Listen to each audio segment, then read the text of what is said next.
So Apple's biggest competitor is Samsung, so no doubt Apple is looking at the Galaxy S4 when it comes to this big launch. And how do they compare? Let's take a look.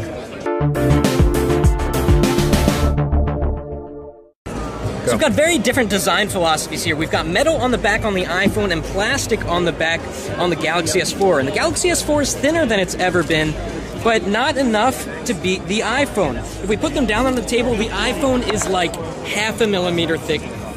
It's very imperceptible. Looking on the back here, they look so different, don't they? We've got a 13 megapixel camera on the Galaxy S4, and we've got an 8 megapixel camera on the iPhone 5. We've got much smaller screens, 4 inches versus a full 5 inches. And what's interesting is Samsung was able to keep a similar size to the Galaxy S3. In fact, they made it a little bit smaller in terms of width and height, but they made the screen bigger.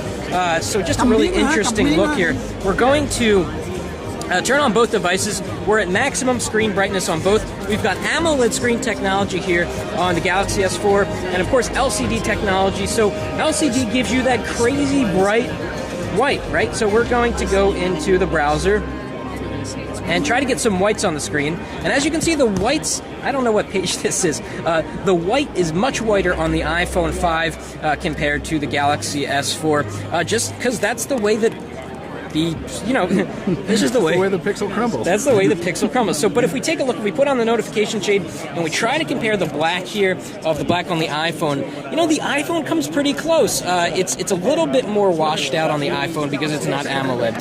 So two very, very different devices. Apple's still going with the high quality thing with the metal and the glass and the chamfered edges. And Samsung's not shying away from beauty either. This nice polished edge around the perimeter of the screen looks a lot like what came on the Galaxy S3, but this time it's more pronounced. It catches the light. If I move it in the light, you can really see how this kind of looks a little bit like, I'm not going to say jewelry because, but it looks very attractive. Kind of like if you tilt the iPhone 5 in the light, if you can ignore all of the bangs and the dents and the dings. We've got a lot more coming up on the Galaxy S4. Stay tuned to Pocket Now.